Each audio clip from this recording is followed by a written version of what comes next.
Assalamualaikum warahmatullahi wabarakatuh. Kami dari kelompok 11 kelas genap yang beranggotakan Reni Novitasari, Ainun Permatasyaini, Filzah Abdah Amalina, dan juga Amira Nur Wahyono akan mempresentasikan paper kami mengenai pengasapan ikan lele. Pengasapan sendiri adalah proses memasak makanan secara perlahan tanpa kontak langsung dengan api dengan tujuan memperpanjang umur simpan bahan makanan. Lele merupakan salah satu bahan makanan yang diawetkan menggunakan metode pengasapan.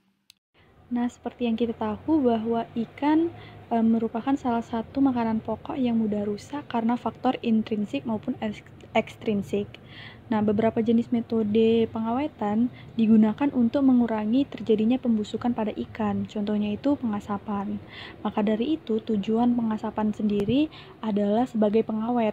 Mengapa dikatakan sebagai pengawet? Karena pengasapan itu dapat meningkatkan umur simpan dan memberikan cita rasa dan warna yang khas pada produk. Efek pengawet dari pengasapan itu disebabkan oleh aksi antioksidan dari komponen asap seperti fenol dan asam polikarboksilat.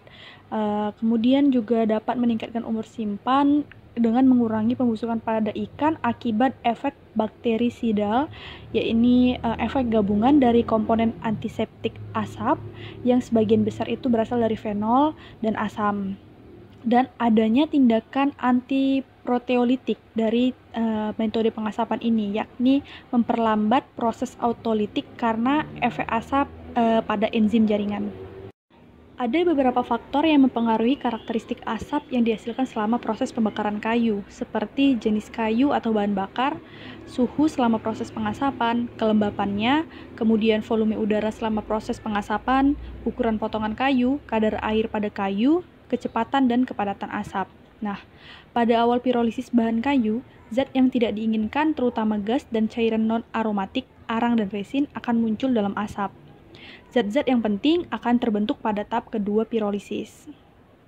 Nah, sekitar 1000 dari 10.000 komponen organik padat, cair, dan gas itu berpartisipasi dalam menciptakan sifat ikan asap. Lalu komponen-komponen asap ini kemudian akan diendapkan ke permukaan ikan. Maka dari itu hal ini membuktikan bahwa kemampuan reaktif yang tinggi dari komponen dasar asap. Senyawa-senyawa yang paling penting dalam memberikan efek pengasapan adalah fenol. Nah, satu catatan bahwa pohon yang berjenis konifera itu tidak dianjurkan untuk digunakan dalam proses pengasapan karena kayunya itu mengandung resin dalam jumlah yang tinggi yang akan memberikan rasa dan aroma yang tidak sedap, pahit, dan warna yang gelap pada ikan. Beberapa jenis pengasapan berdasarkan suhu ruang dan lingkungannya. Berdasarkan suhu ruang, pengasapan dibagi menjadi 3, yakni pengasapan dingin, pengasapan hangat, dan pengasapan panas. Pada pengasapan dingin, suhu dalam ruang pengasapan tidak boleh melebihi 40 derajat Celcius. Nah, ikan asap dingin ini adalah produk dari aksi kompleks NaCl atau garam, komponen asap, dehidrasi, dan enzim proteolitik dan lipolitik. Ikan asap dingin ini memiliki umur simpan yang lebih lama daripada ikan asap panas karena mengandung lebih sedikit air dan lebih banyak garam. Yang kedua ada pengasapan hangat. Nah, pengasapan hangat ini suhunya berkisar dari 40 derajat sampai 80 derajat Celcius. Pada pengasapan hangat ini, protein di dalam ikan itu akan mengalami denaturasi sebagian dan enzimnya akan benar-benar tidak aktif. Lalu yang ketiga ada pengasapan panas. Pengasapan panas ini bersuhu antara 80 sampai 170 derajat Celcius. Nah, pada pengasapan panas ini protein dalam ikan itu benar-benar diubah sifatnya dan enzimnya itu menjadi tidak aktif. Nah, pada pengasapan panas ini tidak dapat disimpan dalam waktu yang lama. Kemudian berdasarkan lingkungannya, pengasapan itu ada 3 juga, yakni pengasapan dengan asap, tanpa asap, dan campuran. Pengasapan dengan asap ini ikan diolah dengan campuran asap udara yang dibentuk oleh pembakaran kayu secara langsung. Produk ikan dengan metode ini memiliki rasa dan aroma yang unik karena kaya akan komposisi kimiawi asapnya. Namun di saat yang sama, zat-zat berbahaya seperti PAH, formaldehida, metanol, dan nitrosamid kemungkinan akan mengendap pada produk. Lalu yang kedua ada pengasapan tanpa asap. Maksudnya di sini adalah mengolah ikan dengan komponen asap, namun tidak bersama dengan udara. Nah, ikan yang diberi perlakuan asap tidak mengandung komponen berbahaya seperti PAH dan nitrosamin, karena olahan ini sebelumnya telah dimurnikan. Kekurangan dari metode ini adalah sulit untuk mendapatkan sediaan asap yang sempurna tanpa karsinogen dan peralatan pemrosesan yang sesuai. Lalu yang ketiga ada pengasapan campuran, di mana pengasapan ini adalah penggabungan proses pengasapan tanpa asap dan dengan asap. Tahap-tahap pengasapan dibagi menjadi dua, yakni pemanggangan dan pengeringan. Berdasarkan literatur yang kami baca, ikan yang dimasak dengan metode pengasapan pada suhu 50 derajat Celcius atau lebih akan menjadi matang. Nah, hal ini dibuktikan oleh salah satu peneliti yang pernah melakukan proses pengasapan dengan suhu awal 80-90 derajat Celcius selama 2 jam dan kemudian suhunya diturunkan menjadi 70 derajat Celcius untuk 1 jam. Kemudian suhunya diturunkan kembali menjadi 60 derajat Celcius selama 1 jam sampai daging lelenya ini matang dan sebagian besar lemaknya itu meleleh. Nah, proses inilah yang disebutkan dengan pemanggangan. Nah, setelah tahap pemanggangan, kita akan melakukan tahap pengeringan. Tahap pengeringan ini dilakukan dengan mengurangi nyala kayu bakar yang terbakar sampai suhu 40 derajat Celcius selama 5 jam. Setelah proses pengasapan selesai, ikan lele ini akan berubah menjadi warna coklat kehitaman, mengkilat, bertekstur yang kering, dan beratnya itu berkurang menjadi 31% dari berat awal.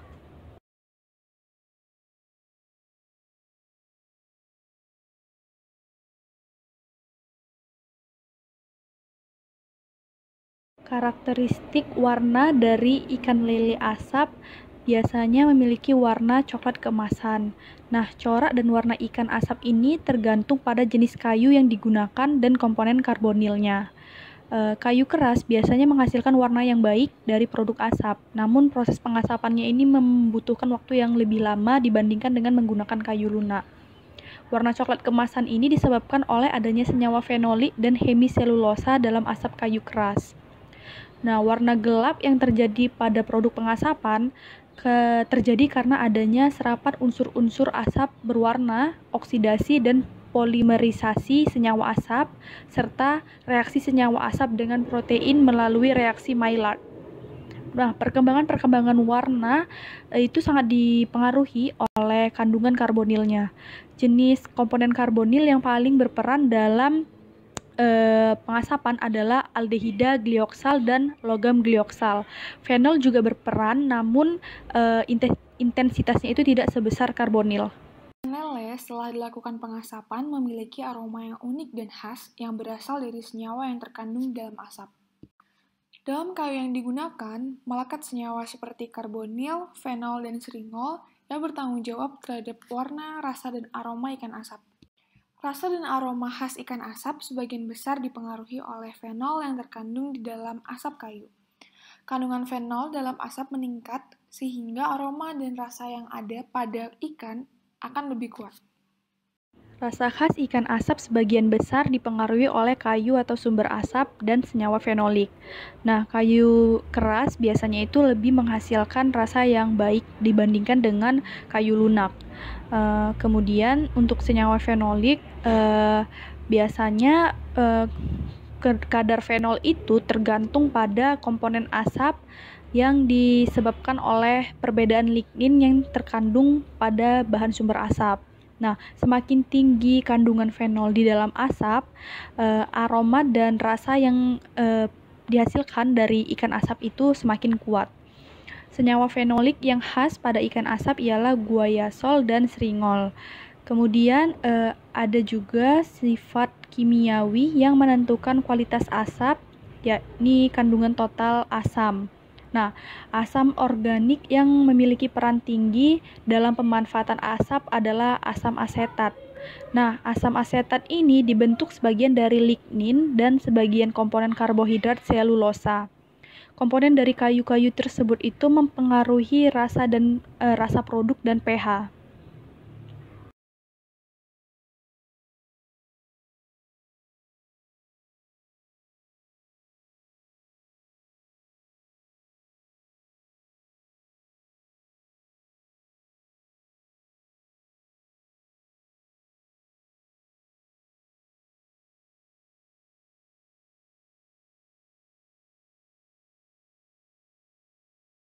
Tidak hanya menguntungkan, proses pengasapan juga menimbulkan efek negatif pada produk yang diasap.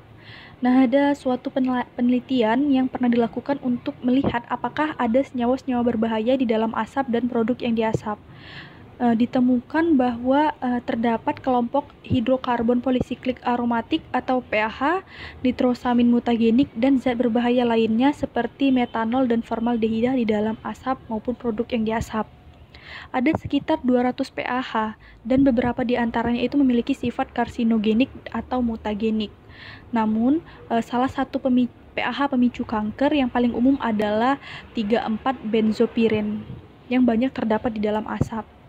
Bagaimana PAH ini terbentuk? Nah, PAH ini terbentuk ketika pembakaran kayu dalam kondisi suplai oksigen yang rendah dan suhu yang lebih tinggi dari 400 derajat Celcius.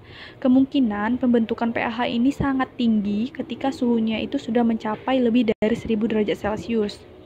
Kandungan PAH di dalam ikan ini tergantung pada beberapa faktor seperti cara pengasapan dan suhu tempat berlangsungnya pirolisis kayu. Temperatur berperan penting dalam pembentukan PAH karena konsentrasi PAH ini akan meningkat secara proporsional seiring dengan peningkatan temperatur pirolisis. Suhu optimal untuk pirolisis kayu adalah 300-600 derajat Celcius. Lalu, bagaimana alternatifnya? Alternatifnya adalah dibuatlah atau ditemukanlah asap cair yang memiliki potensi toksisitas minimal. Selain mudah diaplikasikan, konsentrasi asap cair ini juga dapat dikontrol, menghasilkan keseragaman produk dan bebas dari senyawa berbahaya seperti hidrokarbon aromatik polisiklik. Nah, bahan yang mungkin digunakan dalam pembuatan asap cair di Indonesia adalah sekam padi dan tempurung kelapa. Cukup sekian yang dapat kami sampaikan. Kurangnya mohon dimaafkan dan juga terima kasih atas perhatiannya. Wassalamualaikum warahmatullahi wabarakatuh.